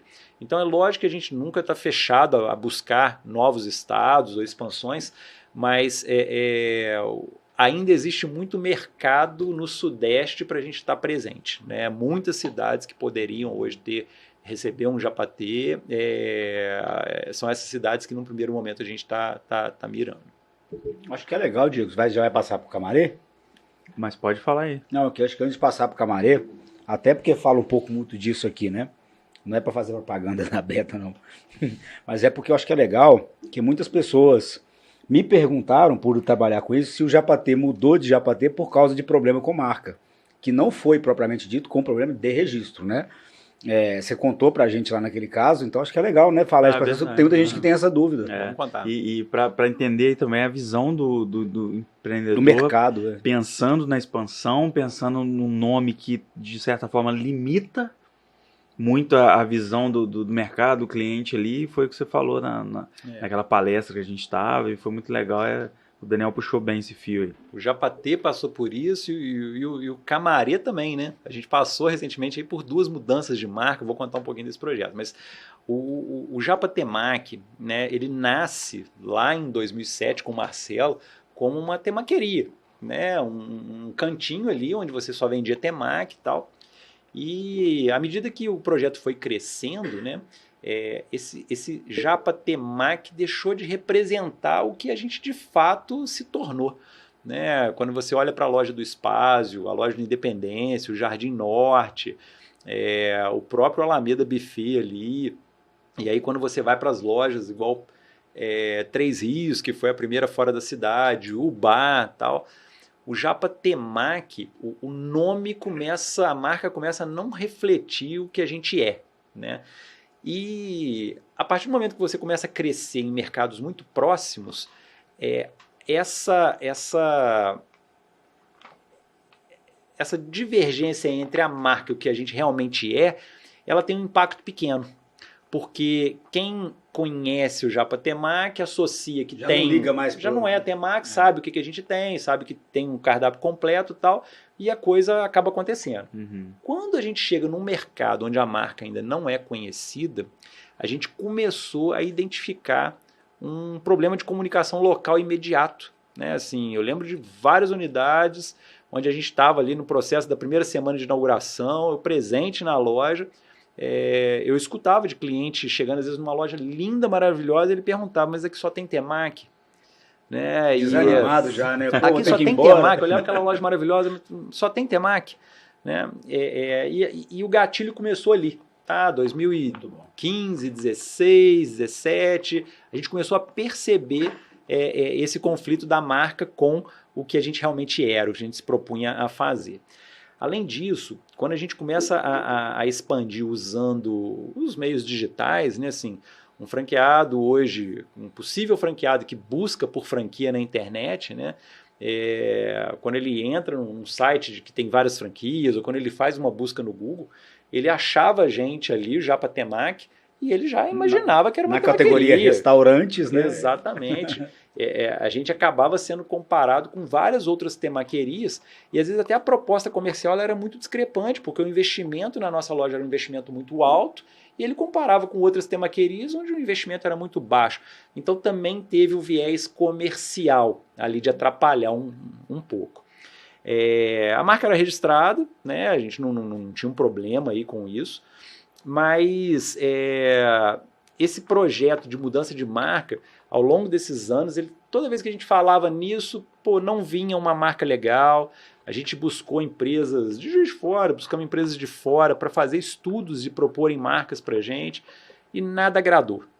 Na verdade, eu acho que também existia ali internamente, sócios, equipe, um amor absurdo pela marca, apego, né? Assim, né? A franquia já estava ali com 10, 12 unidades, a gente fala, já chegou até aqui, não vamos mexer com isso agora não, agora vai assim mesmo, tal. Mas eu acho que um grande divisor de águas foi a pandemia, 2020, né? Assim, porque apesar de ela exigir um trabalho absurdo nosso, também foi um momento, acho que, de muita reflexão. né? E ali na pandemia, eu acho que muito cutucados também pela consultoria, GPME ali, o Pedro e o Bill, eles provocaram isso de novo na gente, né? Pô, gente, talvez seja agora a gente pensar numa reestruturação mesmo completa ali, envolvendo a marca. Não é agora em 2020, mas vamos começar a falar disso, vamos voltar a falar disso, tal, para quem sabe nos próximos 2 anos a gente consegue desenvolver. A proposta de nome específico vem deles, né? O Japa T, que é uma Japa Temac, a gente tem ali um Japa que reflete a natureza da nossa operação, mas a gente tem um Temac que remete a produto e a gente precisa tirar o Temac.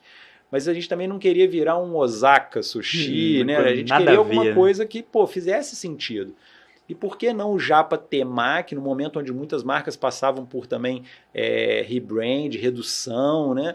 E aí a gente entende que o Japa Temac, a gente pode deixar o Temac de lado e aproveitar o T para virar um Japa T e tal. Quando a gente leva para a Sagres essa ideia, esse projeto... Então o nome já chegou para a Sagres assim. Nesse caso foi feito assim, né? Assim, eles desenharam o conceito e dentro aí do eles falam assim, e até um trabalho difícil para a agência também, porque normalmente o processo é inverso, né? Assim, o name é com eles, né? Exatamente, o name tem um embasamento e tal, mas quando eles olharam para o projeto, olharam para aquilo ali, eles também compraram a ideia, falaram assim, faz muito sentido. É claro que a gente precisa agora contar uma narrativa dessa história aí para a gente poder amarrar isso tudo. A gente vai para uma... Isso foi meio de pandemia, 2020, tudo remoto, né? A gente vai para uma convenção em 2021, em fevereiro de 2021, ainda num processo ainda de não estar totalmente liberado, né? Mas a gente faz uma convenção com todos os franqueados e a gente apresenta o projeto de mudança de marca para os franqueados. Uma aceitação de 100%. Caramba. Né? Voltando de uma pandemia, uma mudança que todo mundo sabia que ia exigir investimentos. Internamente a gente já tinha adotado também uma política do tipo assim, todo mundo tem que comprar essa ideia, porque a gente não vai impor isso, não vai funcionar uma imposição de mudança de marca para 12 unidades. Né? A rede, né, acho que muito sensibilizada naquele momento, compra essa ideia, né, abraça a causa. A gente faz um trabalho de fevereiro até outubro, né, muito intenso interno, ou seja, desde o cozinheiro, para ele entender por que está mudando, até o atendimento que tem contato com o público e tal, a nossa equipe. Eu acho que foi um processo de talvez o ano de mais endomarketing que a gente teve ali para conseguir se comunicar com todo mundo. Fizemos diversas lives onde tinha uma câmera dentro da cozinha, com todo mundo dentro da cozinha assistindo, na rede toda e tal, para todo mundo comprar a ideia do projeto. Viver o momento, né? Viver e conseguir repassar isso no dia a dia para os clientes, para o mercado, né? Porque a pessoa trabalha no Japa, mas ela convive com outras pessoas fora, ela tem que entender por que está mudando, né? Se ela não sabe por que está mudando, como é que eu quero que o meu cliente vai saber, né? Assim, então, essa mudança ela precisa acontecer de dentro para fora mesmo. E foi assim que aconteceu, né? Assim, então, em fevereiro a gente apresenta esse projeto na rede, a gente passa ali, a ideia era ter mudado de marca em junho, julho. E aí, também um envolvimento muito grande do Conselho dos Franqueados. A gente tem hoje um Conselho dos Franqueados na rede, que representa os franqueados e traz algumas questões para a franqueadora. E partiu deles pedir uma extensão desse prazo ali. A gente queria muito mudar até o meio do ano, principalmente pautado nas dificuldades financeiras que todo mundo estava vivendo após a pandemia, mas todo mundo desejando a mudança. E aí a gente muda no dia 1º de outubro de 2021. Né? Então essa mudança aconteceu ali, um sucesso, um desafio absurdo. Nossa, porque a função muda a embalagem, muda letreiro, muda uniforme, muda a presença digital muda, né? Que é uma coisa louca. Total, e assim, você não pode mudar simplesmente Japa Temac para Japa T, porque muitas pessoas procuram por Japa Temac, então tem que ter um cuidado com isso e tal. E uma mudança um projeto fantástico, muito bem sucedido, assim, acho que eu trabalho desde o nível lá do conselho de administração até na ponta mesmo de cada lojista, de cada franqueado, sensacional, né, assim, e fez com que a gente, acho que desse realmente uma renovada nos ânimos também, nos ânimos, nos projetos, trouxessem assuntos que até então não eram falados, tal. e 12 unidades em 2021, quando a gente faz a mudança de marca, para 20 unidades em 2023, agora quando a gente faz a convenção de 2023. Então, assim, a análise que a gente faz é que foi realmente muito positiva. Quase dobra num espaço curtíssimo muito de tempo. curto de tempo e tal. Então, Nossa, assim, muito top, cara. Muito bom conhecer esses bastidores. É né? bacana, é bacana. E como é que nasce o Camarê na história? Bacana. É algo que vocês desenvolvem do zero ou vocês incorporam também a marca? Porque lá no início do Japa Temaki foi isso. Vocês pegaram algo já rodando ali, pequenininho, e aceleraram. cara, o Camarê é uma história muito legal, porque é uma história que de uma dor nasce uma solução, né? Sempre, né? Sempre, exatamente. Existia a unidade do Independência, né? O Ricardo lá como o operador franqueado, responsável por aquela loja. E Rapidinho, Breno. Pode falar. Teve uma vez, eu acho que foi essa vez que a gente fez a palestra no Clube do Fute, você comentou muito sobre o Ricardo. Aconteceu uma coincidência absurda assim um dia.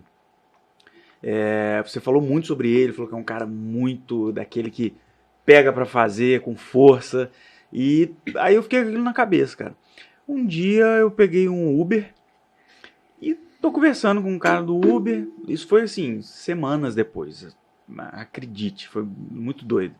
E aí o cara tá falando tal. Dele, não, porque meu filho lá do Japa Temaki. Na época ainda era Japa Temaki. Foi uma das primeiras palestras que você fez pra gente.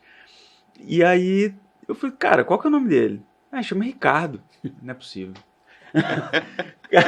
Aí eu contei pra ele a história que eu te conheço. E aí você deu uma palestra pra gente que você elogiou absurdamente o Ricardo e tal. Olha que loucura, doideira, como é que as cara. coisas se juntam, né? Juiz de fora, mesmo. sendo juiz de fora e ao mesmo tempo conectando alguns pontos. E na hora que você falou dele de novo, eu lembrei e tive que contar, senão Bacana eu ia esquecer. Cara, o Ricardo realmente é uma grande pessoa, um grande operador. Assim, hoje ele está à frente até de outras marcas, além do Japatê, ele tem outros negócios e tal. E um cara que contribuiu demais para a evolução da rede como um todo. Né? Ele é uma referência hoje dentro da rede, ele é um consultor nosso quando a gente precisa buscar algum detalhe operacional. Tal. É um cara que realmente sempre agregou muito e está muito junto da gente. Né? Mas também passou muita dificuldade, principalmente na pandemia. Né? A loja do Ricardo até então ela não tinha delivery. O delivery ele era centralizado numa loja para Juiz de Fora toda. E também não era simples simplesmente distribuir naquele momento, porque toda a estrutura da loja era planejada para o que ela fazia. Então não dava simplesmente para compartilhar aquilo naquele momento.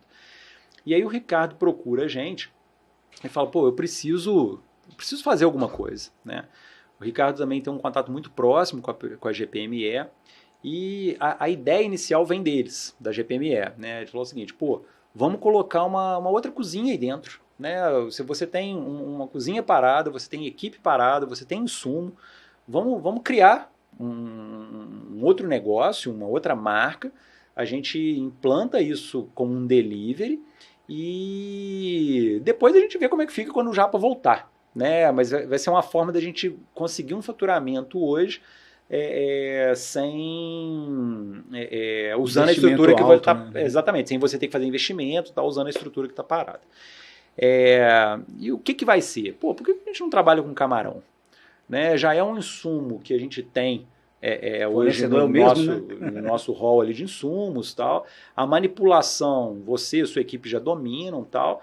E a gente também não tem, em Juiz de Fora até então, uma casa especializada em camarão. Né? Camarão é um produto nobre, né? Camarão ele é um produto que as pessoas desejam. Vamos ir para essa linha de fazer alguma coisa com insumo camarão. Né? E o Ricardo, todo mundo chama ele de rei. Né? Ele, na verdade, ele trata todo mundo como rei. Ô rei, me ajuda nisso e tal. E aí, nada mais, eu acho que não fazia total sentido, né, virar o camarão do rei. Né? E aí o mérito, não só da criação da marca, mas do mix de produto, da estratégia toda, é do Ricardo. né? Ele é que puxou todo o projeto de criação do cardápio, de criação das receitas. A gente teve participações muito pontuais ali e tal, mas o projeto todo é dele. E 2 meses depois ali, ele inaugura o Camarão do Rei nas plataformas de delivery em Juiz de Fora. Isso foi em julho de 2020, né? E aí o Camarão do Rei começa a vender, começa a tracionar, começa a ajudar naquele momento tão difícil que a gente está passando. Quando o Japa T volta a abrir, né, num primeiro momento a ideia era, agora o Camarão do Rei vai para outro lugar, ou fecha, né, tal. Primeiro, porque não vai ser compatível, não vai funcionar. Segundo, que não dá para ter 2 marcas aí dentro e tal. Mas o shopping também não volta do 0 ao 100 da noite para o dia, né? Ele volta aos poucos. A gente começa a perceber que existe uma sintonia muito grande entre essas 2 operações, né? E aí a gente começa a observar que o delivery do Camareta crescendo, até então Camarão do Rei, né? E o movimento no Japa T, no salão, também começa a voltar ao normal. E o processo produtivo sem gerar conflito, né? Sem gerar problemas, a coisa acontecendo de uma forma interessante. E aí é claro que cabe aí tanto, né, acho que a franqueadora como o franqueado identificar que ao invés de a gente entrar ali às vezes numa discussão se a operação fica ou não fica no Japa, identificar que aquilo que está acontecendo ali é uma grande oportunidade de acontecer nas demais unidades também, né? Porque você tem uma mesma equipe, um mesmo insumo, uma mesma estrutura, com 2 marcas vendendo. Né? No caso do Independência era uma marca vendendo no salão, uma outra marca vendendo no delivery, mas também poderia ter uma marca vendendo no delivery como o Japa T também, né? E aí dá aquele insight, né? De que, isso que está acontecendo aqui, ele pode ser reproduzido na rede também, em outras unidades. É claro que também, ao longo desses 2 anos, o Ricardo ele sofreu alguns assédios positivos assim, de pessoas que queriam levar o Camarão do Rei para outros lugares, né? Assim, na minha cidade isso aqui ia ser um sucesso, quero levar, tal. Sempre tem, né? A pessoa se encanta e identifica também uma oportunidade para ela.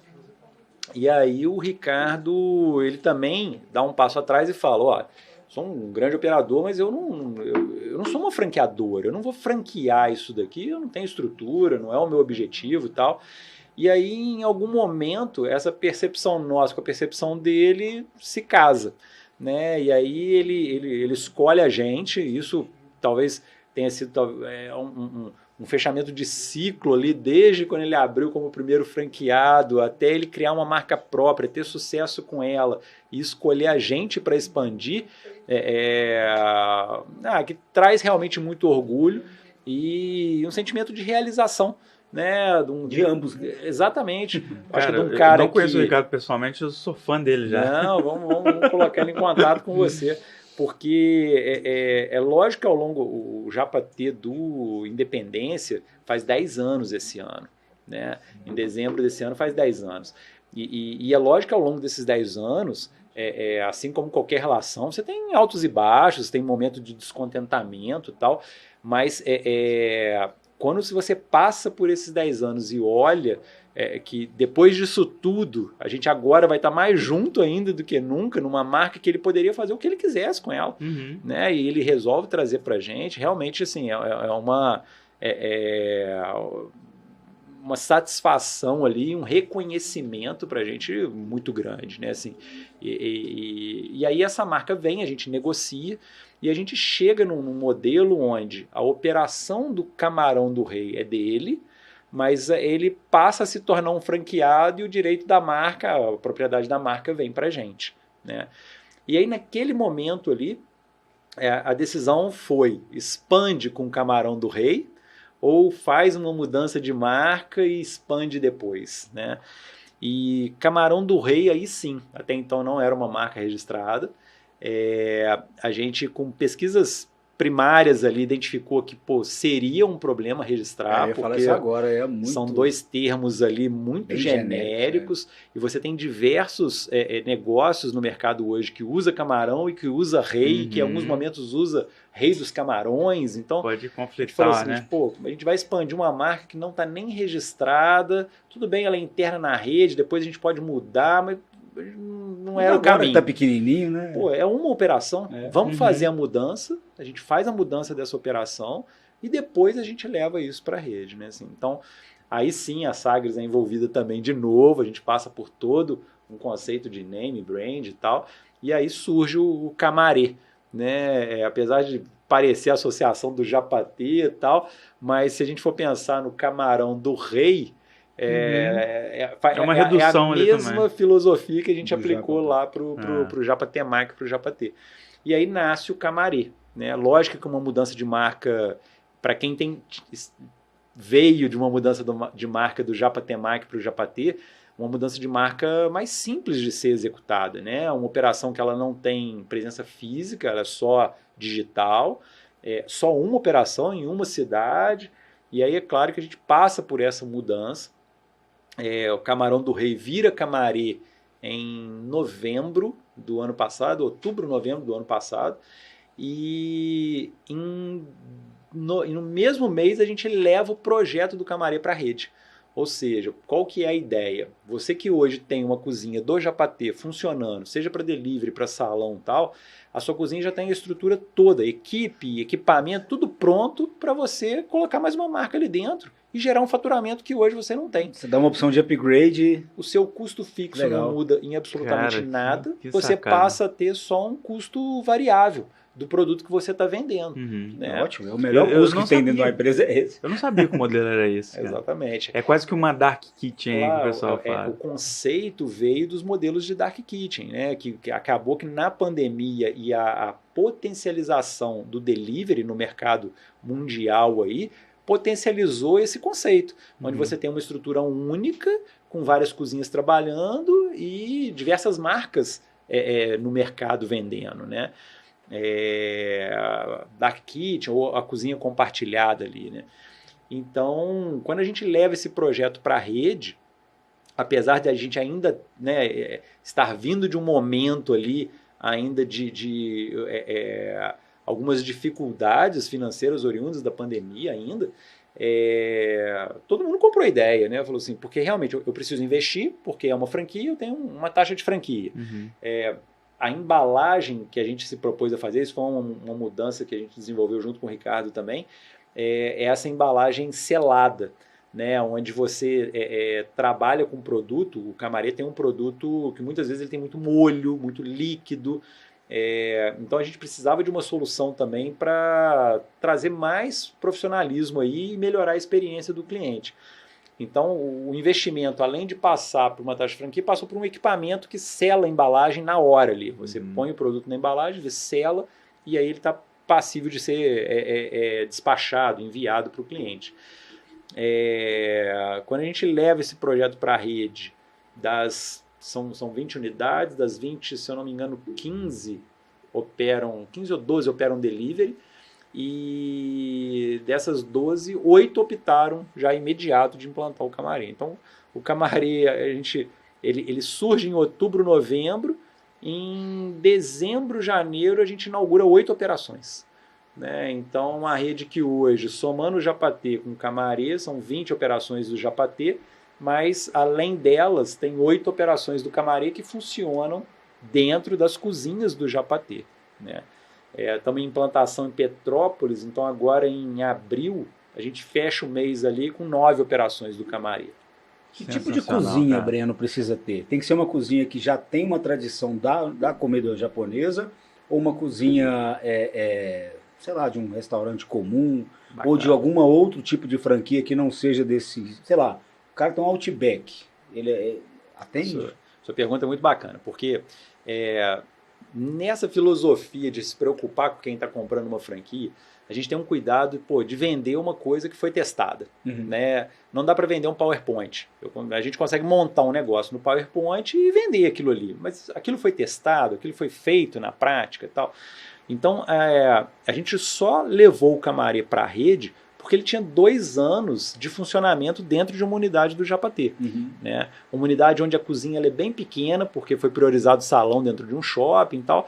Então, a gente teve muita segurança de levar. O que hoje demanda numa cozinha para o Camaré? Né? Assim, é uma cozinha, claro, industrial, no padrão que o Japa trabalha hoje, mas a gente tem hoje fogão, fritadeira, uma exaustão, né? E os equipamentos de cocção ali, mas não tem equipamentos específicos. Né? E aí a proposta inicial do projeto de expansão do Camaré vamos focar em expandir o Camaré dentro da rede do Japatê e vamos perceber como que os mercados se comportam. A gente está fechando o 3º mês agora, em março, né, mês completo, então a gente teve janeiro, fevereiro e março. Já estamos analisando os números, mês a mês a gente veio analisando.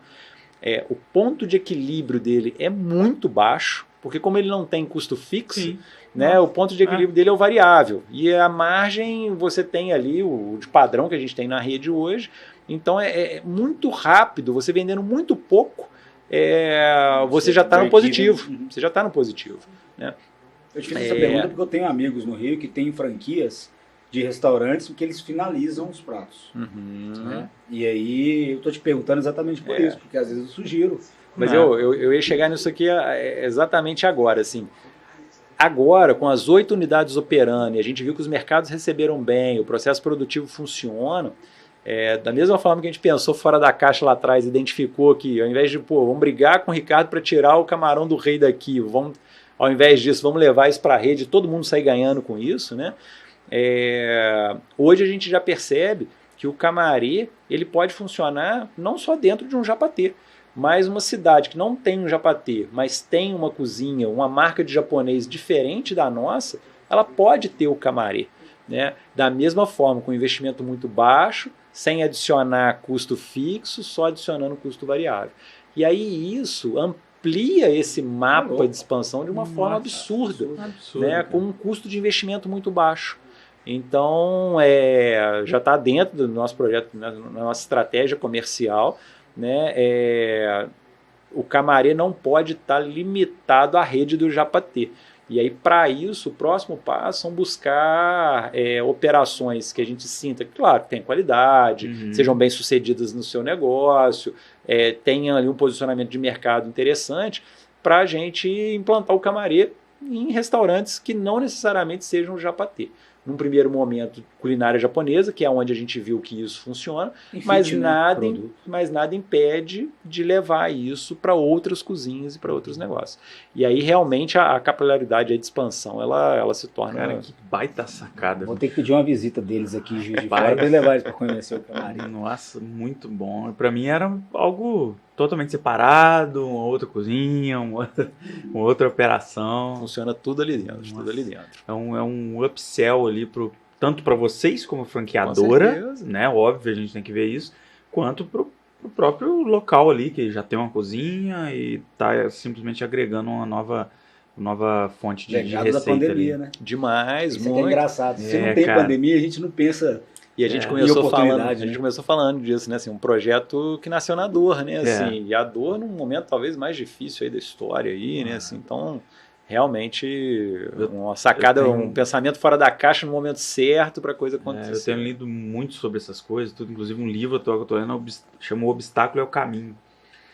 Porque é isso, cara. Às vezes no pior momento a gente chega numa solução que no momento da zona de conforto ali, rodando aquela velocidade cruzeiro ali, não teria, né, essa sacada, essa saída. E, poxa, mais uma prova aí de que as dificuldades fazem nascer soluções aí onde a gente nem espera, né? E eu acho que é muito daquele pensamento do otimista e o pessimista, né? Assim, acho que numa fase igual a gente estava, você tem diversos tipos de comportamento que a gente podia ter tido, né? Enquanto empresa, enquanto instituição, tal, a gente se uniu, tal, e particularmente, somos otimistas ali, natos, né? Assim, eu acho que o pessimismo, ele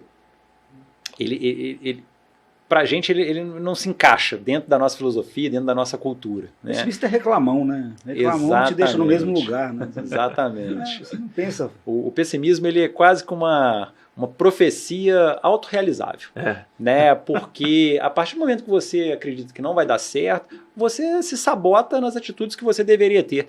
Por que eu vou fazer isso se não vai dar certo, né? Assim, então, essa da profecia autorrealizável do pessimismo, eu acredito muito nisso, né? Assim, então, a base é você acreditar que vai dar certo, porque se você não acredita que vai dar certo, vai, né? Exatamente. Então, acho que tem um pouco disso aí também. Né? Pô, cara, deixa eu te dar as frases, falar uma aqui quando você reclama da hora. Te dar as frases. Frase do Ariano Suassuna fala sobre isso. Ele fala que o otimista é um chato, o pessimista é um tolo, bom mesmo é ser um realista esperançoso. Olha só. Ele é um cara sensacional, eu gostava muito dele. E eu vou aproveitar da segunda frase, que eu sou tio das frases. Vai, tio. Tio das hashtag, tio das frases. É que o desafio que você não enfrenta torna seu limite, né? Eu acho essa frase sensacional, assim, porque é aquilo, se você resolveu se acomodar na pandemia, ou se resolveu ir, porque muita gente avançou na pandemia, mas aí chegou no primeiro obstáculo, talvez o recurso, ou talvez o negócio fechado, etc. E aí, tipo assim, não, aqui não, realmente tá, porque você vai olhar para o lado, tá cheio de gente reclamando. Mas o meu vizinho tem empresa há 10 anos, está reclamando, tudo bem, ele tem 100 funcionários, tem 50, você sozinho, você mais um. Cara, vai mais à frente.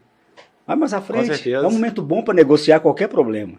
Verdade, Né? verdade. É legal. Vamos ver quem vai abrir aqui, ó. Errante. Mas eu vou não. O Thiagão mandou um errante pra gente, Malbec. Ele falou que ele é fã desse aqui. Malbec, eu sou argentino aí, ó. Malbec, inclusive já falei com ele na assinatura ontem, manda Malbec. Manda Malbec. E Breno, pra gente ir caminhando aqui pro final, acredite, já deve ter aqui umas 1h40. Olha passa só. Rapidinho, cara. Vamos filmar eu abrindo. Fala pra gente, assim, algo que você já algum erro, alguma coisa, um equívoco, alguma coisa que aconteceu ali no meio do caminho e que serviu de lição, que de repente você aprendeu e que a galera pode tirar isso aí como aprendizado. Bacana, legal. Todo mundo que começa, né, passa por muitas dificuldades, né? A verdade é essa, como eu falo no quesito aí de empreender, né? Primeiro porque não fomos criados para isso, né?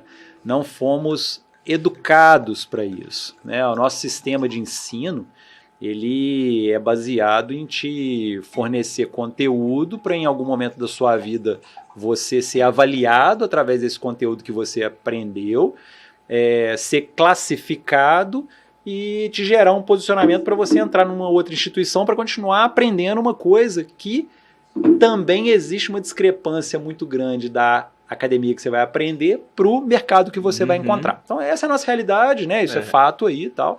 E aí quando muito você se encontra como o empresário, dono do seu próprio negócio, é muito comum você passar por dificuldades, né? E muitas vezes o empresário, às vezes ele está tendo um sucesso ali inicial, ou ele já está numa fase um pouco mais avançada, que ele já tem um tipo de sucesso, mas isso não significa que ele não passa dificuldade, né? Que ele não tem, às vezes, uma dor ali financeira. Às vezes o negócio dele é muito bem sucedido operacionalmente, mas ele não vê o dinheiro aparecer, e às vezes o problema não está na operação, é uma gestão financeira errada, um investimento feito errado, o tributário não está legal e tal. E trazendo aí para o exemplo que você me pediu, né, e eu acho que isso acontece com muitas pessoas, não é uma questão às vezes de arrogância, prepotência, mas é de achar que ou as coisas vão se resolver ou que você vai aprender e resolver aquilo sozinho, muitas vezes sem buscar uma ajuda, né? E quando a gente fala em buscar ajuda, talvez a primeira visão que a gente tenha seja de contratar uma consultoria cara, de buscar uma solução externa cara, tal. E às vezes não é isso, né? Às vezes a ajuda é sentar com um amigo que também tem um negócio um pouco mais experiente e se abrir um pouco e contar um pouco dos seus problemas e absorver um pouco de conteúdo de quem já passou por aquilo e tal. Na minha história particular aí, como empreendedor, a percepção que eu tenho hoje é que talvez eu tenha demorado um pouco para pedir ajuda. Né? Eu talvez no início tenha batido muito cabeça com coisas que talvez se eu tivesse essa percepção de hoje, lá naquela época, eu teria conseguido vencer alguns obstáculos que eu venci de uma forma muito mais leve, muito mais fácil. Né? Acho que quando a gente fala em buscar ajuda, no nosso caso, a GPME ela tem realmente um papel muito importante na guinada que deu para as nossas vidas profissionais e pessoais. Né? Eu sou extremamente grato ali pelo trabalho que eles realizaram com a gente, que realizam até hoje. E eu vejo que isso muitas vezes é uma dor de todo mundo. Né? Assim, você está ali, às vezes, passando uma dificuldade, seja por vergonha de levar um assunto, seja por, eu vou abrir o meu financeiro, e aí? Aonde essa informação chega? Orgulho, tal, ego, um pouco de orgulho, um pouco de ego e tal. E no negócio isso não pode ter peso. Né? A verdade é que eu acho que a gente tem que ter muita humildade mesmo para entender que em qualquer dificuldade, a gente precisa de ajuda sim, e a gente não tem nada a perder em buscar isso. Seja através de uma consultoria profissional, seja numa roda de amigos que você confia ali para você expor as suas dores. Bate-papo, que o cara vai falar um detalhe, que vai fazer a diferença para você ali e tal. Então, o conselho que eu dou é isso. Se hoje você está aí, né, passando ali alguma dificuldade no seu negócio, ou você faz um processo, mas você percebe que não está legal, mas você também não encontra forma de resolver aquilo. A relação financeira nossa com o negócio no início, ela é conturbada, porque a gente também, criticando aí a estrutura educacional, a gente não é ensinado nem cuidar do nosso próprio dinheiro. Né? Enquanto ali um CLT, enquanto um salariado, nem essa educação a gente não tem. Isso passa ali de pai para filho, de mãe, né? De pais para filho e tal, mas você não tem uma matéria, uma educação sobre isso, quanto mais gerir a sua empresa, o que fazer com caixa, o que é, né, endividamento, até onde dá para se endividar, para alavancar, ou eu invisto, ou eu corto o custo, ou seja, então não deixa de pedir ajuda. Eu acho que é um conselho aí, acho que sai um pouquinho ali do orgulho, às vezes até da vergonha, ou até mesmo da preocupação que as consequências que vão trazer se eu me abrir um pouco para alguém.